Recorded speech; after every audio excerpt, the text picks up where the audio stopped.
वंदे मातरम को लेकर प्रस्ताव पारित किया है वो अत्यंत ही निंदनीय है। और इसके साथ साथ कांग्रेस पार्टी ने साबित कर दिया कि उनके लिए पार्टी देश से ऊपर है। इसलिए देश के संविधान के द्वारा प्रदत्त शक्ति के साथ संसद से पारित कानून से बड़ा है उनका कार्य समिति का प्रस्ताव। और वो भी कब? गुलामी के कालखंड की कार्य समिति, 1937 का प्रस्ताव। और वो भी कौन सा प्रस्ताव? जो जिन्ना की मुस्लिम लीग के आगे पूरी तरीके से आत्मसमर्पण करके कांग्रेस ने किया था। अर्थात कांग्रेस ने यह भी साबित किया है कि वो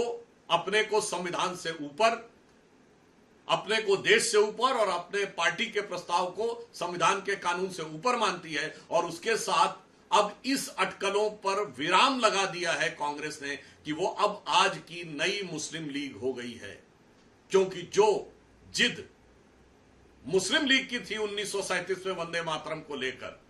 वही जिद आज संसद से पारित कानून के बाद कांग्रेस पार्टी की है वंदे मातरम को लेकर।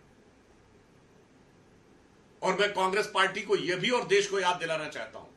कि यह जो इस कार्य समिति का उल्लेख उन्होंने किया है, यह 28 से 30 अक्टूबर 1937 को कलकत्ता में कांग्रेस वर्किंग कमेटी की मीटिंग में पारित हुआ था, जबकि उस समय कांग्रेस 1935 के गवर्नमेंट ऑफ इंडिया एक्ट के तहत ब्रिटिश सरकार के अधीन यूनियन जैक झंडे के नीचे ब्रिटिश क्राउन के प्रति निष्ठा की शपथ लेते हुए फरवरी 1937 में राज्यों में अपनी सरकार बना चुकी थी। अर्थात गुलामी के कालखंड में अंग्रेजों के प्रति निष्ठा की शपथ लेकर मुस्लिम लीग के आगे घुटने टेक कर जिस प्रस्ताव को पारित किया, उसको स्वतंत्र भारत में आकर उसके लिए अड़ना अत्यंत ही दुर्भाग्यपूर्ण और कांग्रेस की देश के प्रति निष्ठा और संविधान के प्रति निष्ठा पर एक प्रश्न चिन्ह है।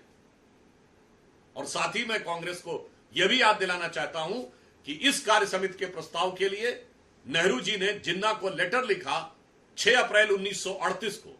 जो selected works of Jawaharlal Nehru series 1 volume 8 page number 230 से 39 के बीच में प्रकाशित हुआ है, जिसमें उन्होंने सिर्फ ये नहीं लिखा, उसी में बिंदु क्रमांक 9 पे वो जानकारी दे रहे हैं कि कांग्रेस कार्य समिति ने वंदे मातरम को छोड़ दिया है। फिर विस्तार दे रहे हैं कि जिन अंशों से आपको समस्या है वो हम छोड़ रहे हैं, मगर इसी में याद दिलाना चाहता हूं,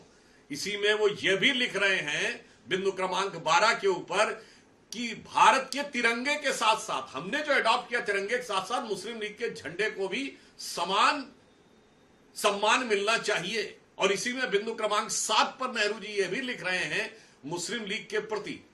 समर्पण करने की पराकाष्ठा है कि वो लिख रहे हैं कि सार्वजनिक रूप से काउ स्लॉटर यानी गो हत्या के लिए सार्वजनिक रूप से पूरी तरह अनुमति होगी। उन्होंने ये लिखा है कि मुस्लिमों के लिए सेपरेट इलेक्टोरेट होंगे,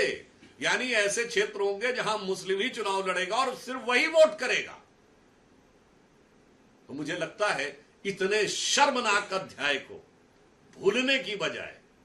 उसका सुधार करने की बजाय 21वीं सदी में उसे गले लगाकर अड़ना यह दर्शाता है कि आज कांग्रेस पार्टी की स्थिति, हम सिर्फ यह कह सकते हैं कि अब कोई संदेह नहीं है कि उनकी राष्ट्र के प्रति निष्ठा पूरी तरीके से संदिग्ध है, उनकी देशभक्ति पर प्रश्न चिन्ह है और स्वतंत्रता संग्राम के स्वयंभू एकमेव एक्सक्लूसिव कॉपीराइट होल्डर का दावा पूरी तरीके से उन्होंने तार तार कर दिया।